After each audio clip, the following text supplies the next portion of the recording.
Welcome back to the 10th episode of Tomorrow's Voters, the podcast where we break down politics, current events, and the issues shaping our future from the perspective of the next generation. Today, we're joined by candidate for LA Mayor Adam Miller, a public servant and political leader who's known for his work in government, policy, and community engagement.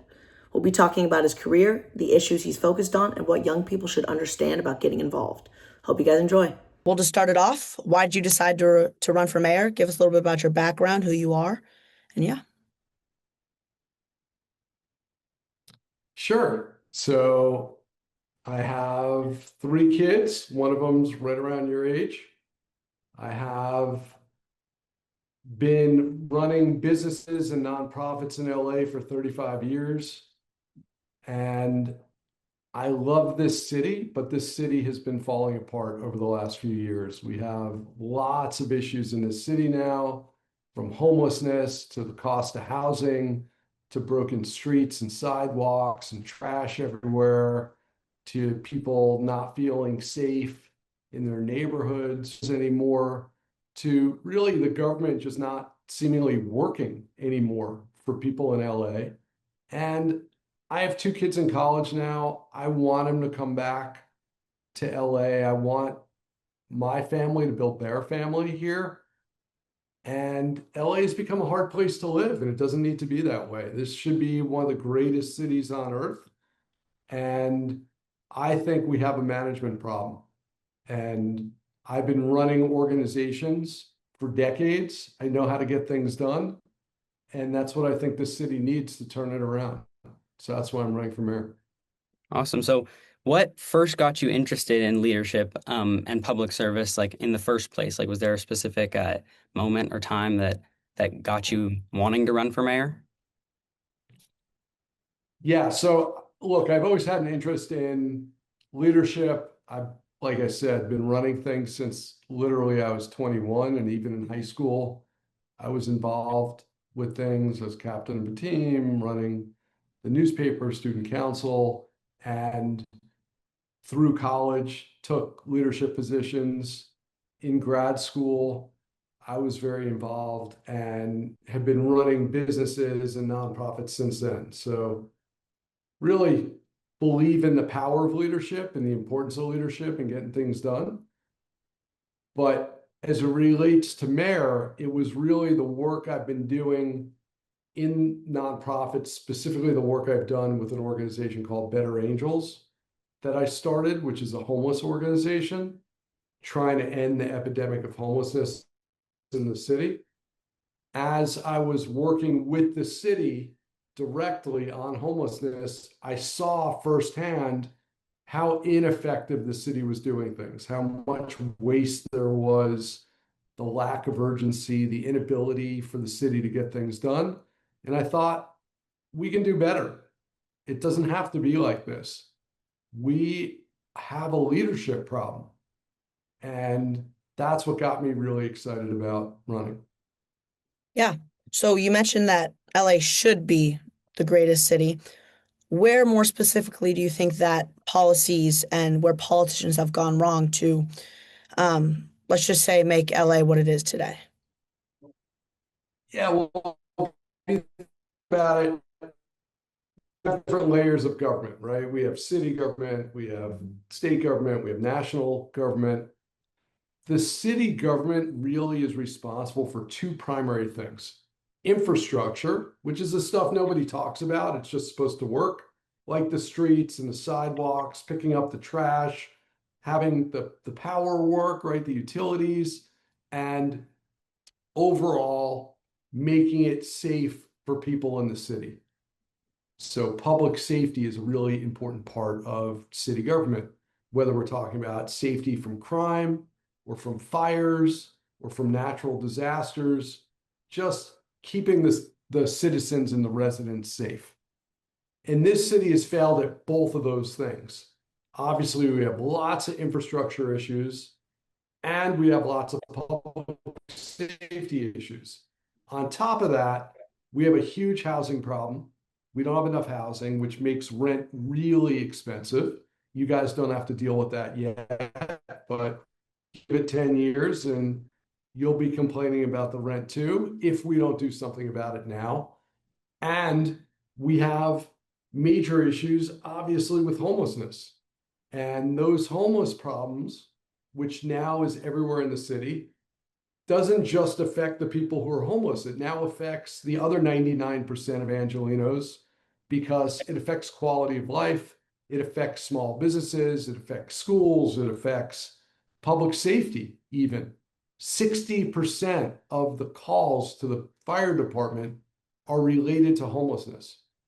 So what that means is only 40% of the capacity of the fire department is available for everybody else. Just think about that for a second. So these problems are interrelated and they're mostly operational.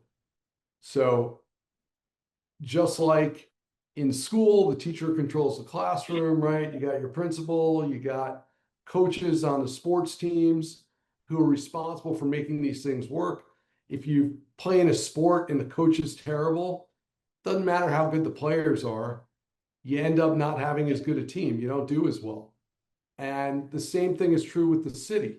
If we don't have somebody that knows how to run things, then no matter how good the workers are, it's hard to get the city operating the way it should. And that's a problem we have in LA. Yeah. Homelessness, we've spent over 10 billion, the city spent over $10 billion on homelessness programs over the last decade. We still see massive amounts of homelessness happening all across the city. Why do you think that, large amount of money is not translating into lower numbers of homelessness? Yeah, it's a great question. And it's mind-boggling to everybody, right? How do you spend $10 billion, but there are as many homeless people in LA right now as could fill SoFi Stadium? So literally, if you've ever been to a game at SoFi, imagine if every single seat in the stadium was filled, but with homeless people. That's how many homeless people are in LA. Not only did we spend $10 billion, we have almost 10,000 people working on homelessness in LA, either directly as caseworkers or shelter operators, or indirectly doing something related to homelessness. That is a huge number of people and a huge expense. So it's not a money problem and it's not a personnel problem.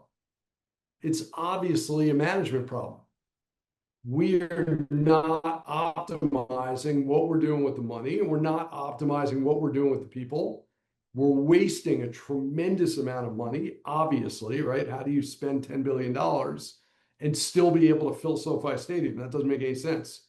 And there's even fraud here, like we can't find all of the $10 billion, only 8 billion is accounted for. So 2 billion is basically missing. That is a huge problem. And that has to do with the inability to manage stuff in the city. And so how do we solve that? Get somebody that's an executive, get somebody that knows how to manage. So I've been managing companies literally since I was 21. I've run a company that I started in my apartment that I grew from literally me and a whiteboard to 3,000 employees in 25 countries, serving training and classes to over 100 million people around the world. I know how to build stuff. I know how to operate. I know how to manage big budgets. And that's what we need in the city. We don't need people that either only worked in politics and don't know how to get things done, or people who have never had a real job and never managed people, never operated budgets. And unfortunately, that's most of the choices in this election. I'm different because of all the work experience I've had. Yeah. So we see a lot of different causes for homelessness, right? You have people who are mentally ill, um, people who are have addiction issues, and people who simply just missed a paycheck and are, working things out. And you mentioned a lot how you have a lot of work with leadership, but more specifically, what policies, what will you focus on most, and what policies will you implement to solve these problems? Yeah. So what are we doing wrong in homelessness and how can we fix it? Well, number Exactly. one, We have to allocate more dollars to prevention. We're not spending enough on prevention. About 60% of people who become unhoused, it's because of financial shock. They were living paycheck to paycheck. Something happened. They had a car accident, or they got hurt, or they ended up in the hospital for some reason, or they got into a fight with a partner or a roommate and they now are living alone. All these things make it hard for a person to keep paying rent, and those people end up unhoused. And the problem is we aren't doing enough to keep those people housed. Better Angels started a program called the Step Fund. Better Angels, again, the homeless nonprofit I started, is now the #1 homelessness prevention program in LA. And in just a couple of years, we kept 4,500 people who were about to be homeless housed. These are people who literally had an eviction notice. So they were going to be on the street. And for less than 98% of what it costs to deal with a person once they live on the street, we were able to keep them housed. So that's #1. #2, we got to clear the encampments and get people into shelter. And 25% of the shelter beds in LA tonight are going to be empty, which is crazy if you think about it. But it's because we're not using technology. We don't have good processes. We don't have enough time to talk about the details, but I know the details really well because of Better Angels. And the process that we follow is crazy. You would never be able to like get a hotel room if you went on vacation, if you had to follow the same processes. You'd never be able to rent an apartment when you're older if you had to follow these same processes. This can be done so much more easily and so much better. Basically, getting shelter should work the same way Airbnb works, not the way we're doing it today. It should be super simple. And we need to get services at the shelters. So right now, we're giving services to people who are living on the street, but that's not very effective. It's much more effective if you put people in shelters that have the same kind of population. So you talked about, right? Some people are drug addicted. Some people are mentally ill. Some people were in the foster care system. So they were, not much older than you. And then they were told, okay, you're done with foster care. Good luck. And they're out on the street and they didn't have anywhere to go. So there's also senior citizens who, like your grandparents' age, who or older, who don't have enough money for rent anymore. So they're living on the street. All those different kinds of people need different kinds of treatment. So we should have different shelters focused on different kinds of people with different needs and give the services to the people at the shelter. That would clear the encampments, get people off the street, get them the service they need, stabilize them, and allow them to move into permanent housing ultimately. Yeah. That's the only way we're going to solve homelessness. Yeah. And there's, on the encampments, like there are two ways to handle it, which is cleaning them, getting the encampments out, which would be, serving the constituency who doesn't want to see homelessness on their sidewalks. And then there's also the balance between these people will need real help, and that doesn't come with, people from the government telling you to come with them to go elsewhere. That happens over many, many years. So how do you balance, getting them off the streets and helping the people who in the neighborhoods who don't want these homeless people, around their children, and then also institutional real change in these people's lives, allowing them to, have independence and go and create a life for themselves. Well, it's what I'm talking about. What you can't do is you can't just give people a key to a motel room and say good luck, because they don't have the skills to cope on their own and they're going to end up back on the street. That's what Inside Safe does. It's one of the programs that the current mayor is doing. And it doesn't work because it's not helping the people off the street. The other thing that doesn't work is just clearing an encampment on one street with no regard to where the people go. because all that happens is they move like 2 streets over. So all you're doing, it's a little bit like the guys with the leaf blowers who are cleaning the leaves off of your lawn and end up with leaves in your neighbor's lawn. And then that guy shows up and blows them back on your lawn. It doesn't help. We actually have to solve the epidemic. We have to solve the problem. And that means you got to do both. You got to clear the encampments because it's affecting everybody. We can't have these encampments everywhere. But at the same time, we have to clear them to a place where they can get service and get help. And there's programs that work really well in the city. They're just not big enough. So there are addiction recovery programs that work. There are mental health programs that work. There are programs for single moms who are living on the street that work. We just have to scale up those programs and get rid of the other programs that don't work. Yeah. It's just like anything else in your life. If something's not working, stop doing it and do something that does work. Yeah. And one of the biggest causes of homelessness is our housing crisis, how expensive houses are, and the demand versus how many houses we have, right? Right. So if we can move over a little bit more to that, where do you think that current politicians have gone wrong to where we have houses at the prices that we have? And what do you suggest to fix that? So first of all, I'm very impressed. You guys know more than like 95% of the voting population, and you don't even vote yet. So nice job on that. Thank you.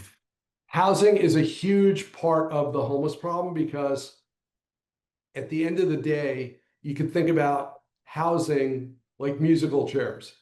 So musical chairs, one chair gets removed, everyone's going around in a circle, and who doesn't get the chair? The slowest person, right? When the music stops, it's the slowest person that doesn't get the chair. Homelessness is kind of the same thing. If there's not enough housing and everyone's fighting for the same housing, who doesn't get the housing? The slowest person.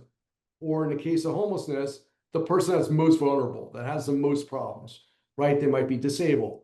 They might have a drug addiction. They might be mentally ill. There's all different reasons. They might be a foster kid that doesn't have any support.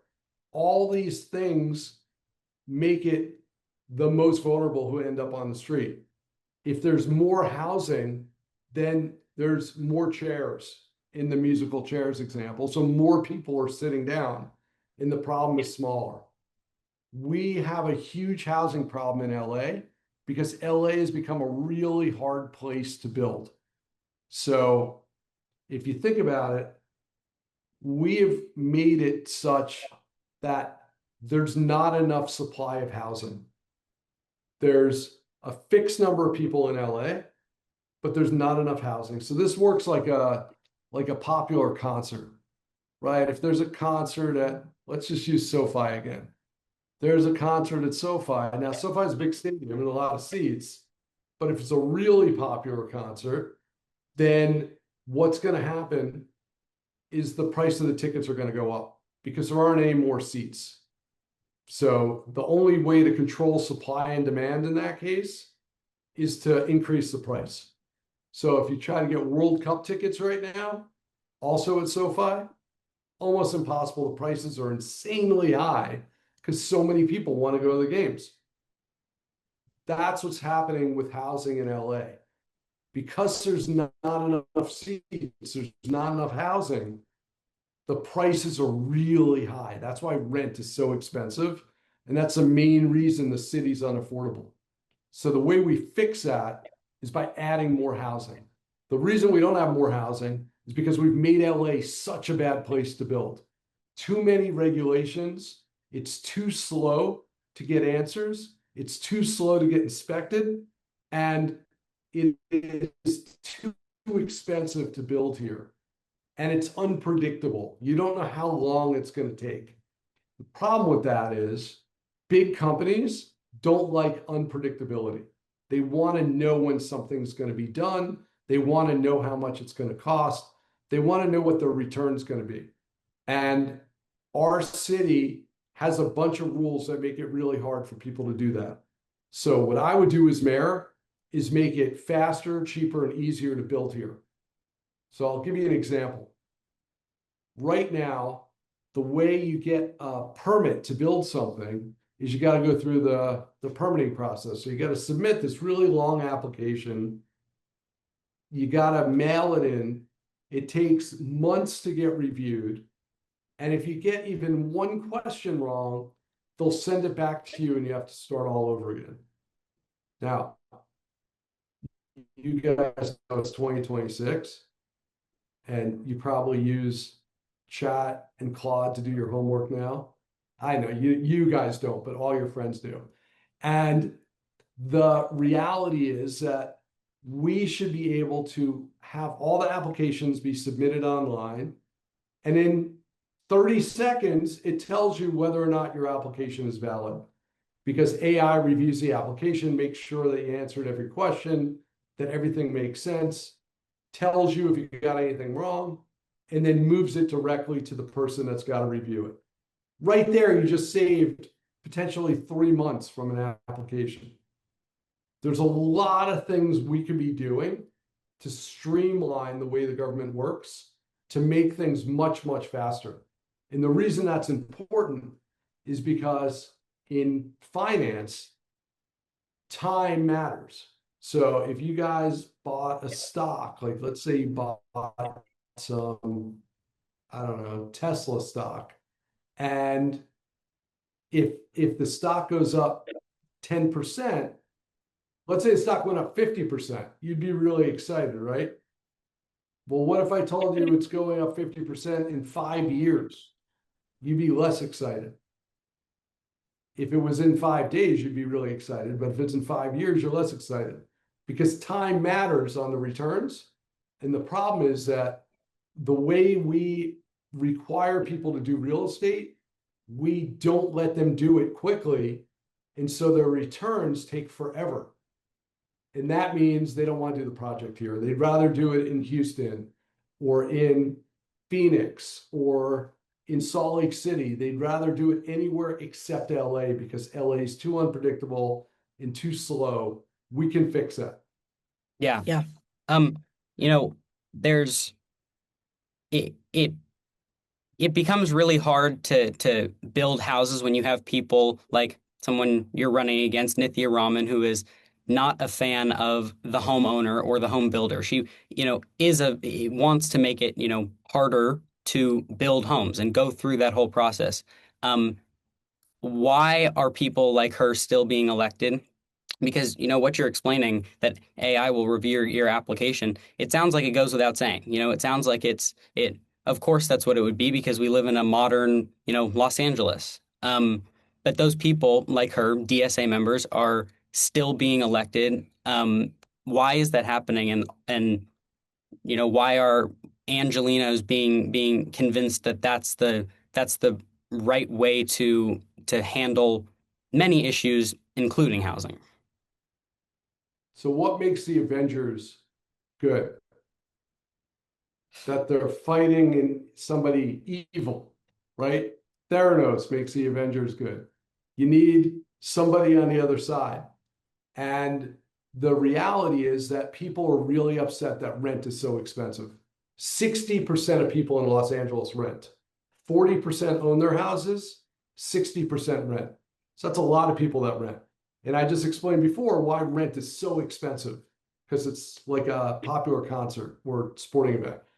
The reality is the only way we're going to solve this problem is by making it easier to build. But people are angry. They're angry that rent's so high and that it's so hard to live here. So they want to blame someone. So who do they blame? Companies. They blame the companies. They blame the real estate developer. They blame the landlord.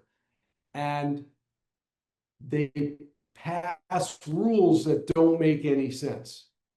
So those people want to channel their anger somewhere, even though it's counterproductive. So what they do is they end up electing somebody who's going to actually make it even harder to build here. So we have even less housing. And then they don't understand why rent's so high, so they get even angrier. You see the problem? Yeah. It's like a circular error in Yes. computer science. That's kind of what's going on. They are not understanding the root cause of the problem. And I'll give you an example. Nithya passed something called ULA, which is what was called the mansion tax. And the idea was, let's put a transfer tax on homes that are sold that are very expensive and use that money to build affordable housing. Okay, it sounds good in theory. It's like Robin Hood, take from the rich and give to the poor. The problem is that the way the law was drafted, it didn't only apply to expensive houses, it applied to apartment buildings. Well, guess what are apartment buildings? Affordable housing. So the law actually taxes affordable housing. So that made it less good to build affordable housing, less attractive for developers and for investors. And so we ended up building way less affordable housing instead of building more. And that's because people don't understand what they're doing. They don't understand the root causes, and they don't understand the business side of this stuff, and they make really bad decisions. Yeah. Yeah. So we're approaching the end of our time. So if we could ask you our last question. When you think about the decisions being made right now, what do you believe young people will be most affected by in 10 or 20 years, and what do you wish they understood about it today?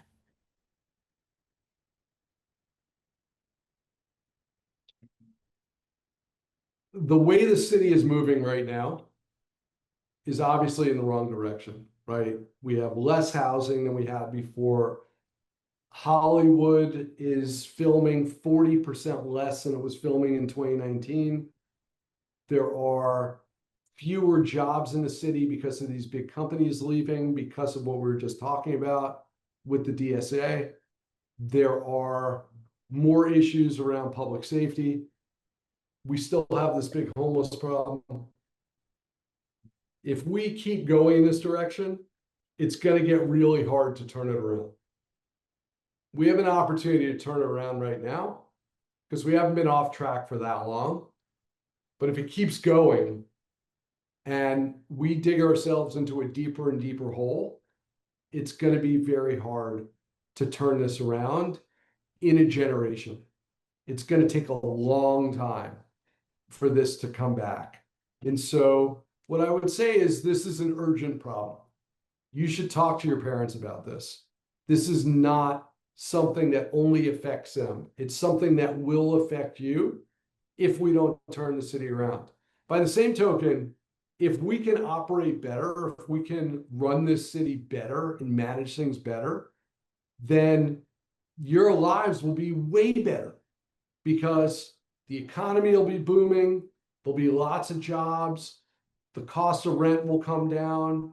The streets will be safer. It'll be a nicer place to live. All your friends are going to be jealous. You know, if you get married, you'll have the better city, so they'll have to move here. Like there's all sorts of great things that will happen if we can turn things around. And there's real urgency here. And that's why this election matters. Yeah. Amazing. If anybody wants to learn more, they can go to votemiller.com. There's a lot of stuff on there about exactly what I would do. One thing that's different about me than everyone else is I have a plan. I have a very detailed plan of 7 goals and 7 tactics to achieve each goal. Because at the end of the day, to turn the city around, we need a plan and we need a leader that knows how to get things done. Yeah. Awesome. Well, thank you so much for taking the time to join us. We're wishing you luck into June 2nd. Well, thank you guys. And again, really impressed. And I wish the majority of Angelinos were as informed as you about all the issues and what we can do about it. So keep it up. Thank you. Yeah. Thank you. Thank you for joining us. All right. Thanks for taking the time. Have a great rest of your Thanks, day. guys. Take care. Bye. And that's all for our 10th episode of Tomorrow's Voters. A big thank you to Adam Miller for joining us today. Make sure you guys follow our Instagram, follow our Spotify, and subscribe to our YouTube channel. Hope you guys enjoyed.